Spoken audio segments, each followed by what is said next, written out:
Hello and welcome back. I'm Nicole, a cottage witch, and today I am doing the mid-year tarot tag by Chanel Days. She did it last year as well, and it was fun.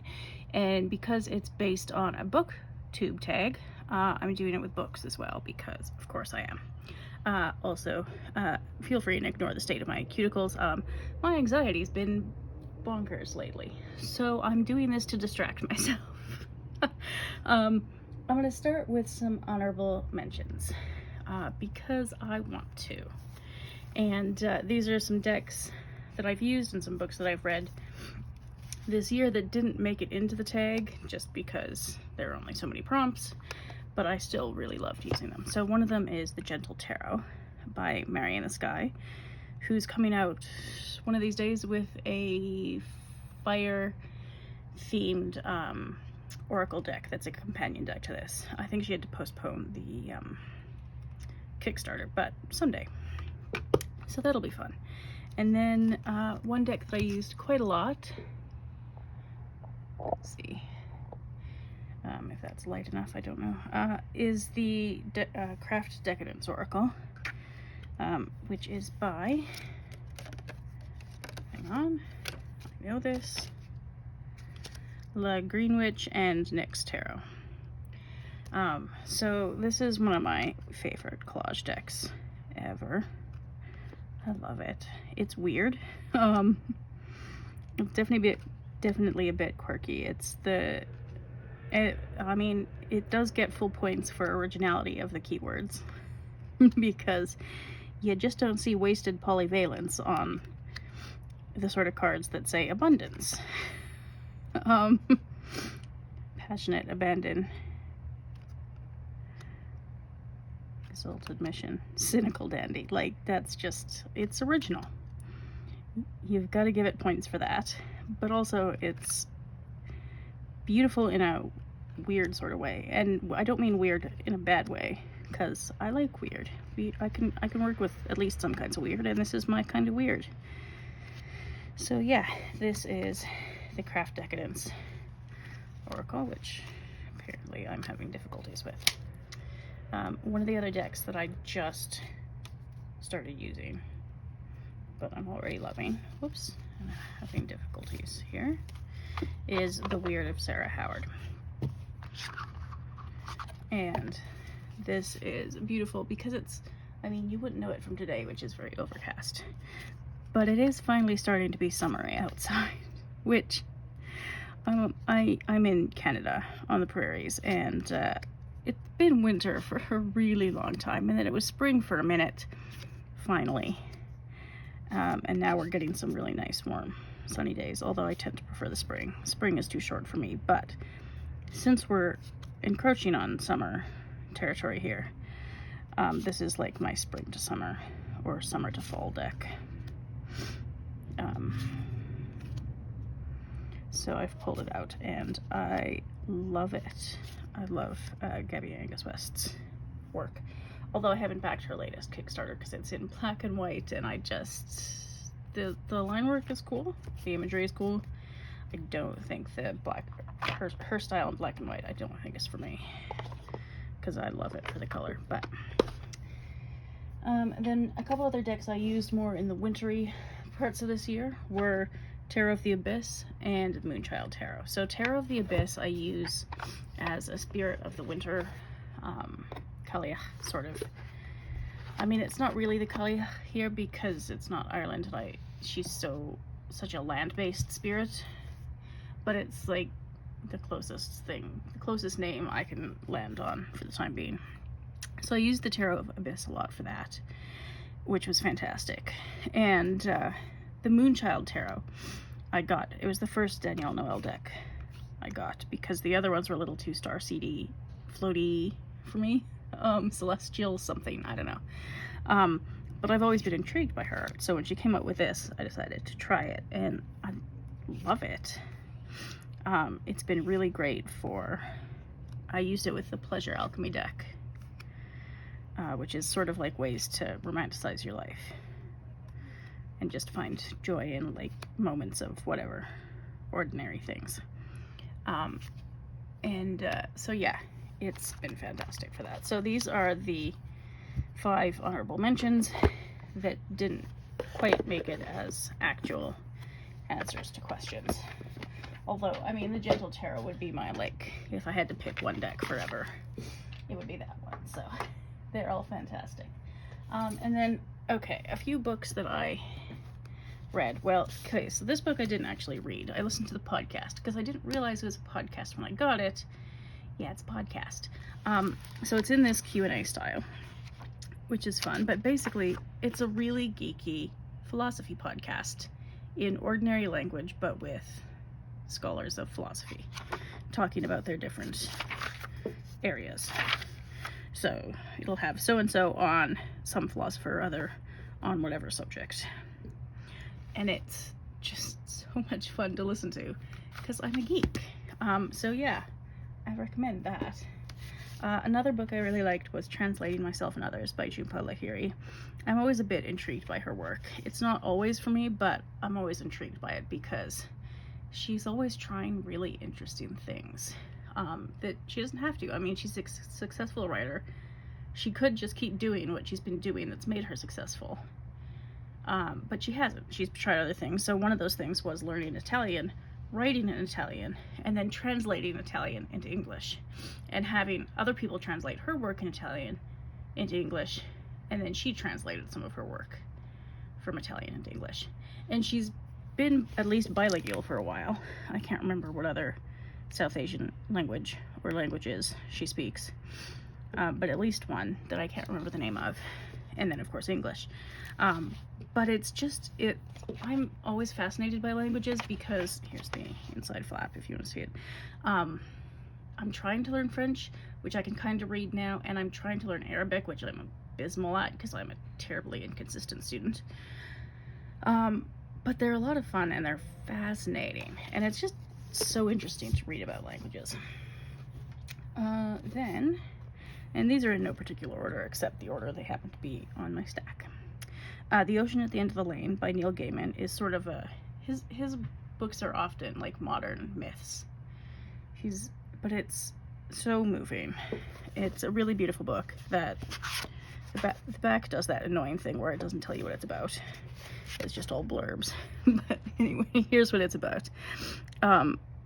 It's so this man returns for a funeral to his childhood house, and then most of the book is a sort of flashback or memories of this other girl in this sort of magical, very strange place where you don't quite know what's going on or who to trust, but it's a beautiful book. Plants of the Devil by Corinne Boyer, because she's one of my all-time favorites. This is all plants that have ended up having connections with the devil, usually because they're poisonous, or they've got thorns, or they sting, or there's some sort of like pre-Christian folklore connection to figures that were demonized, things like that. So it's pretty cool. It's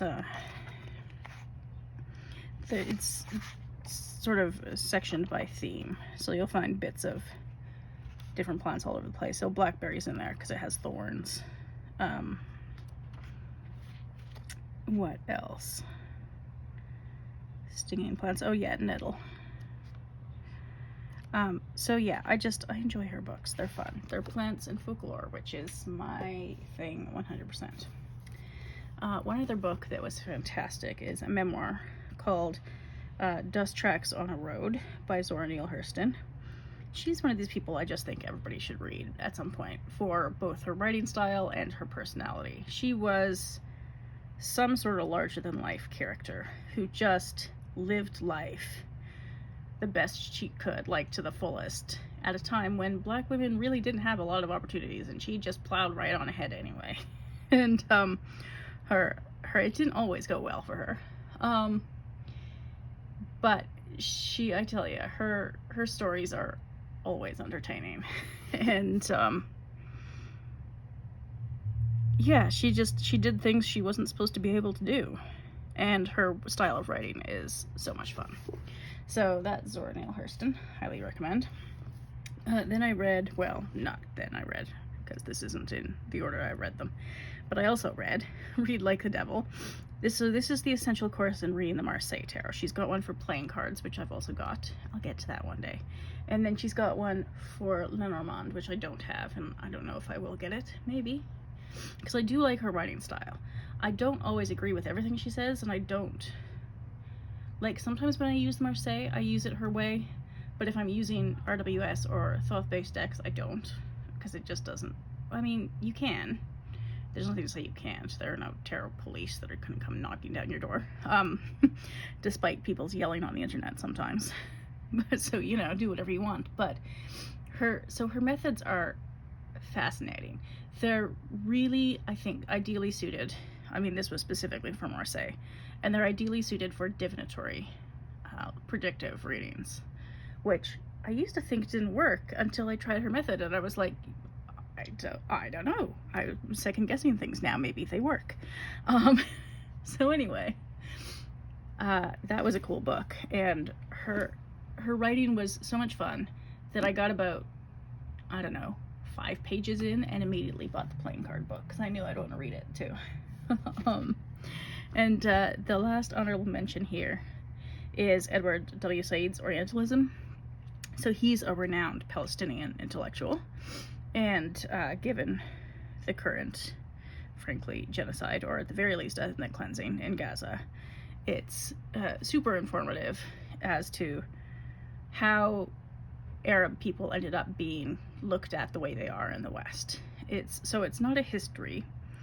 Well, it's a history of social norms and perceptions, basically. It's very academic, but it's not dry academic. So if you don't like books that'll stretch your brains out, this maybe isn't the one. But if you like academic books, it's so good. And after I read it, I wanted every book I read to be this good. It's let's see what it says on the back. Yeah, so it looks at I can't speak now, the Orient as other than the Occident, and it's really... It is a fascinating book to read in this time because you do begin to see, even if you're reading like Western newspapers or watching other Western media, how they talk about people from the Middle East.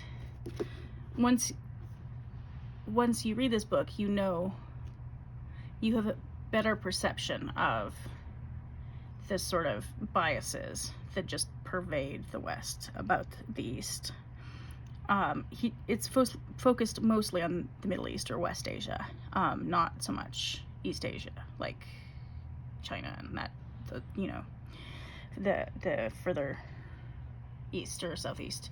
But I mean, probably a fair bit of it's applicable. But because he's Middle Eastern, because he's Arab, that's his focus, and it's so good.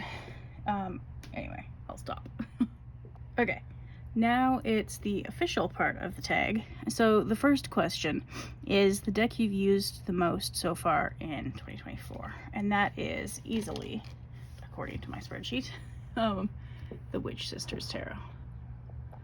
And part of this is because for a couple of months I was doing the deck study with Lisa Papeza's membership, and I've got a couple of videos on that, but it's so good. I love it so much. But it is not maybe a beginner friendly deck. It's not terribly RWS. It's a bit, you do kind of need the guidebook, but once you read the stories of the folklore in the guidebook, it all does start to make a lot of sense. And it's become my sort of spirit flight deck, which is amazing. So this is my most used deck. Oh, and there's my timer's about to go off. One moment. Okay, sorry, where was I? I had dinner in the oven. Witch Sisters. Oh yeah. And then the best books of the year. Okay, so I can't pick one. It's impossible. I don't have any of them. Actually, I have one. But 2 of them were audiobooks, so I don't have those. One was Confessions of the Lioness by Mia Couto, and he is a, I want to say Mozambican author. And somewhere from Southeast Africa, at any rate, I think Mozambique. And it is a magnificent book. It stuck with me. I can't remember when I read it, a couple months ago, and it's still sticking around in my head. It's a haunting book, but it's beautiful, but it's devastating, because it's a sort of allegorical book to talk about colonialism and patriarchy without naming them, but it definitely shows the impact on an African woman's life, and it's so good. And then I read or listened to Invisible Women, Data Bias in a World Designed for Men, and it's also amazing, but infuriating, because you just realize how many times women aren't even considered as, like, people in anything. But the most galling ones were things like safety testing, you know, like for cars, where seatbelts are designed for like a 6-foot tall man. Well, for a lot of women, that's not going to work. Even for some shorter men, that's not going to work. And it's definitely not going to work for a lot of pregnant women. And so, things like that, things like statistics for safety in refugee camps and things like that, where they just don't track the statistics of the things that happen to women. It drives me nuts knowing about this now. So anyway, read that book so you can be frustrated with me. And then I read A Nervous Breakdown by Anton Chekhov, and that one I do have. It's little. It's this little. These I don't think are printed anymore, these little black Penguin classics, but you know, don't buy them for a gazillion dollars on Amazon. It's not worth it, because you can get the stories elsewhere. There are 3 stories in here: A Nervous Breakdown, The Black Monk, and Anna Around the Neck. And A Nervous Breakdown and The Black Monk were the best. But I tell you, I've read Chekhov a couple times in theater school, because I was a stage manager for a long time. And, you know, thought, okay, maybe he was, you know, lost on me in my early 20s, which is probably the case. But I've been sleeping on his short stories ever since, because I haven't read him since university, since my undergrad. And yeah, should have. Missed opportunity. I will read more, because these are fantastic. Okay, next prompt: a new deck or book that came into your collection. And that is, for the deck, I went with the Abaton Keys Oracle, which is, the process of buying it is a bit weird, because you have to email the woman on her website and then she sends you a PayPal receipt. Like, it's not impossible, it's just a bit unusual. And I think she's from Southern Ontario, so it was actually really affordable to get this. And the borders are maybe not my style, but the images are fantastic. I really enjoy them. And it's a really well thought out guidebook as well. I'm not so into Greek mythology, and the dreaming oracle aspects are specifically taken from Greek mythology. I can't remember the story behind that one, but it's in the guidebook, and I think on her website. Anyway, it's a really fun deck regardless, and I've used it for a lot of things that don't involve Greek mythology in any way. So that was fun. And then the book, what did I pick for a book? Oh yeah, this one. This is Ireland's Wild Plants, Myth, Legends, and Folklore. And so, you know, plants and folklore, as I said, very much my thing. I'd read his book, Ireland's Trees. He's also got Ireland's Birds and Ireland's Animals. And I thought I'd get this as part of the deck study for the Witch Sisters, even though it's Scottish, not Irish exactly, but there is some overlap, and it's certainly closer than Canada. So it's really interesting to read about, because some of the plants, and I've tabbed quite a few, that are mentioned here, like heather, are featured in the Witch Sisters Tarot, but we don't really have them, at least on the Canadian prairies. I don't know about elsewhere in the country. It's a big country. So, you know, it might be around somewhere, but not where I am. Number 3, most anticipated deck or book that was released this year. So, I could have picked, frankly, for a lot of these, I could have picked several, but I picked the Noble Moon Tarot. because it was a Kickstarter that I got last year, and it's only, I think, the second or third Kickstarter I've ever gotten in my life. So it was fun. I really like it. I haven't used it a ton, but I love the imagery and I love the color palette. And the gilding is fun too. It's just, I enjoy it. I have to figure out how to use it though, because I haven't used it a lot yet. I've just sort of looked at it, but it's very pretty. So that's the deck. The book is, I don't usually buy like pre-order books. I usually wait and see.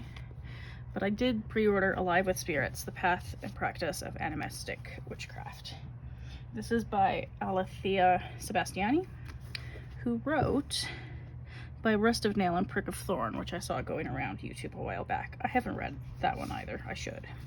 It's only like $12 on YouTube, Canadian, which is not bad. So just trying to get my decks out of the way here. Only have limited table space. So I've ended up veering more towards animism lately, which kind of surprised me, but okay. And so this is a really fantastic book that's in like lesson format. So I think there were 8. And so there's a discussion about her thoughts on it, some exercises and final notes. And the exercises can include journal prompts. They can include like grounding or energy work or actually connecting with the land as you get towards the end of the book. So it's progressive in terms of difficulty.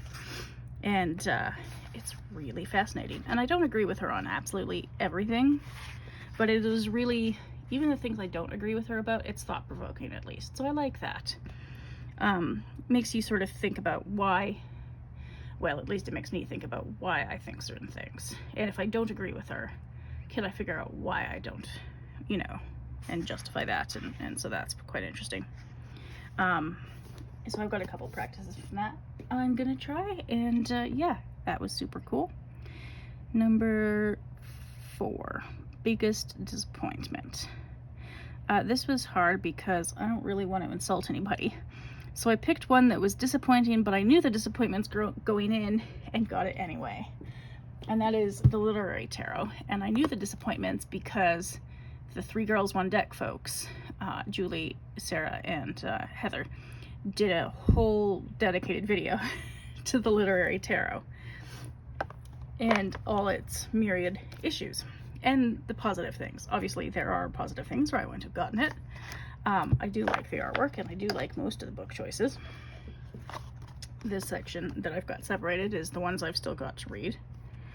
Either read or make my own PDF guidebook about it. And that's the main disappointment, is the book tells you what book is associated with which card, but it doesn't really tell you why in a way that's at all helpful if you haven't read the book.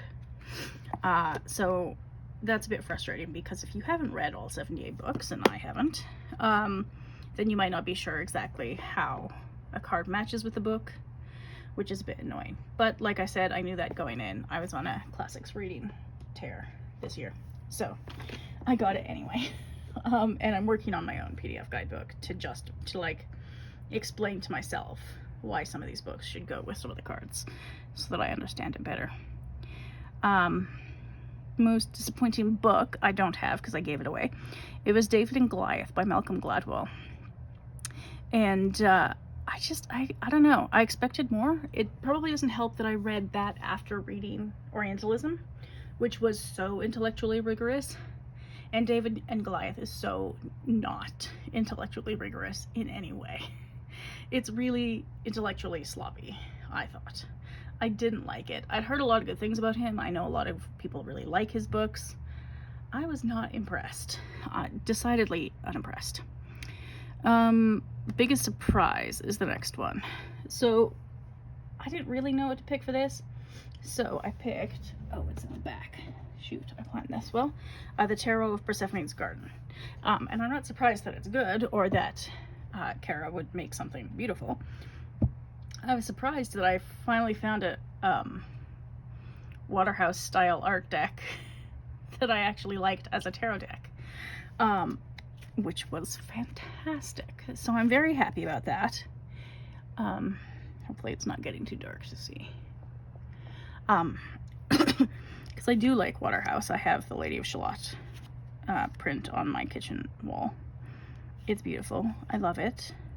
And a lot of these paintings are Waterhouse. Not all of them. Some of them are actually Pre-Raphaelite. But a lot are Waterhouse, and that just makes me happy. And she does have a PDF guidebook with which paintings by whom and how they connect to the card. So that's very handy. But it's also very, I think, intuitive. Like, it's very well thought out, and her choices really make sense as a tarot deck. So I was very happy about that. And apparently she's doing a 2nd edition. So that's fun. We can end on Lilith there. In terms of books, the biggest surprise was The Bones Fall in a Spiral, a Necromantic Primer. Because I never pictured myself reading a book on necromancy. That's just not something that I thought I would do at any point. So it sort of surprised myself. But it's really quite good. There's an audiobook available as well. And they're, I think British? Yeah, British Wiccan witch. But they write about death quite a lot. And I watched, I can't remember, it might have been with Ivy the Occultist or with the Norse Witch, but they did an interview with one of these big YouTubers. And I watched it, and it was fantastic and so interesting. So I got this book, and it was also fascinating. Like, okay. So it starts off with what necromancy is and what a necromancer is.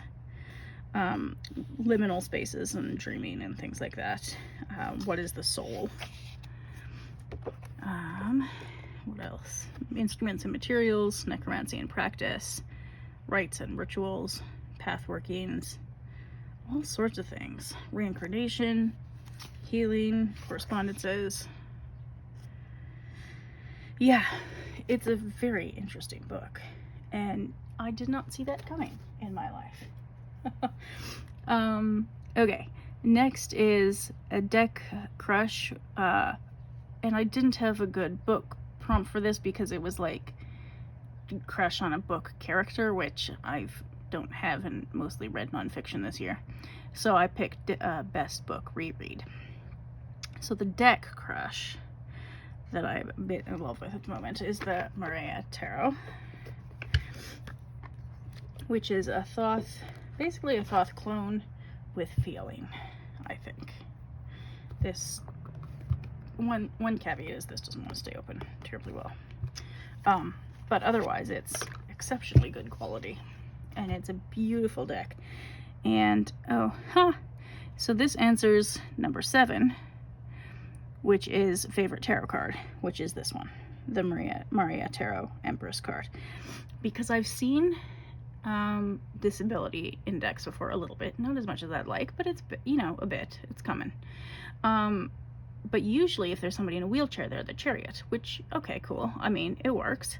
But this is just so cool. It was unexpected. I did a double take, and it's also just a spectacularly beautiful card. I love it. So that's getting ahead of myself a little bit to prompt 7.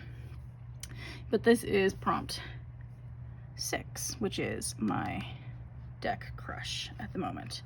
And the Fave reread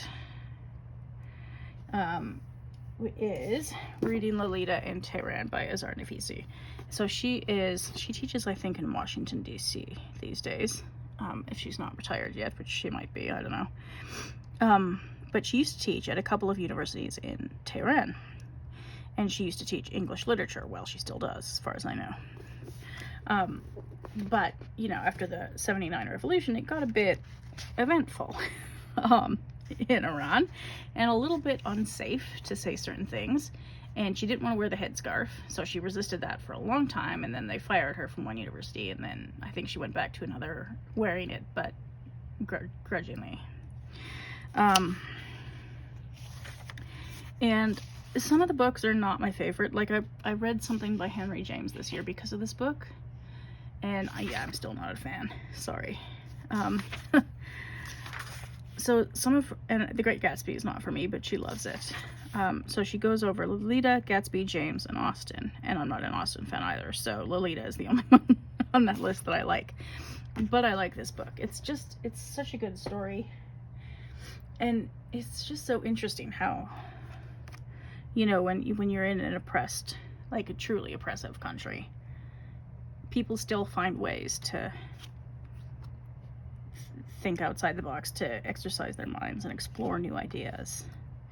And it was fascinating. And so that was my prompt 6 best reread, and best Fave tarot card, that was prompt 7. I've gotten a little mixed up now. And so for the book tag, it was the favorite new to you author. So for me, that is Alua Arthur. I read briefly Perfectly Human, Making an Authentic Life by Getting Real About the End. And it's a memoir. So it's very much about her life, but she's a death doula. She wasn't always a death doula. For a lot of the book, she was an attorney trying to work in like legal aid somewhere in California. Yeah, she lives in LA. And it's the journey of how she came to be a death doula and how that has enriched her life, and what that is and how it works. It's not a how-to book for being a death doula. She does have an organization that does that. Excuse me. Called Going with Grace, which teaches people how to become death doulas, because I think she was one of the first, but or like the first, like in a modern sense, and also one of the relatively few, I would think, that are visible death doulas who are people of color. So it was a pretty cool book, and it's all from her perspective. So she does talk about what it's like to be Ghanaian and American, but not quite enough of each, and in this profession where people have certain opinions that don't always put her in a safe place. And so she talks about that, which was a very interesting section. But yeah, it's mostly memoir intertwined with how she ended up on this death doula path, which is pretty cool. All right, number 8, a deck or book that makes you happy. So for me, because my mental health has been crap lately, I got a deck that I haven't actually used yet, but I just got it mostly to look at it for the time being, which is Soul Cats, because, oh, it's slippery. Because I love Adam Oler's artwork. He does all the 3 Trace Tarot decks, like Oak, Ash, and Thorn, and all those ones, and they're beautiful. And I don't have a cat. I don't have any pets because I'm not in a pet-friendly apartment. And I thought in the past about getting a pet because that would probably help my mental health. But there's a housing crisis on at the moment. So I can't. So I got a cat deck instead, which I do appreciate is not the same thing. But it's as close as I'm going to get till I go visit my brothers and see their dogs in September. So, cats. They're cute. So that was a deck that makes me happy. What did I pick for a book that makes me happy? Oh, Scottish Myths and Legends by Danielle Ellison. I've talked about this before in relation to the Witch Sister Tarot, because that's why I read this book. And he is coming out with a second one, which I will definitely buy. He also has an Irish one, which is super fun. And it's just retellings of Scottish folklore. It's fewer myths in the sort of grand cosmic myths sort of way, and more folklore. I don't know what the second one will be, but I mean the first one is the Kalia, so I was on board from jump. Does he have a table of contents in here? No, he does on the audiobook. So there is an audiobook for this, which is also very good. And it's just a really accessible, fun way to read Scottish folklore, which really, as far as I'm concerned, Celtic folklore, Scottish, Irish, or otherwise, should be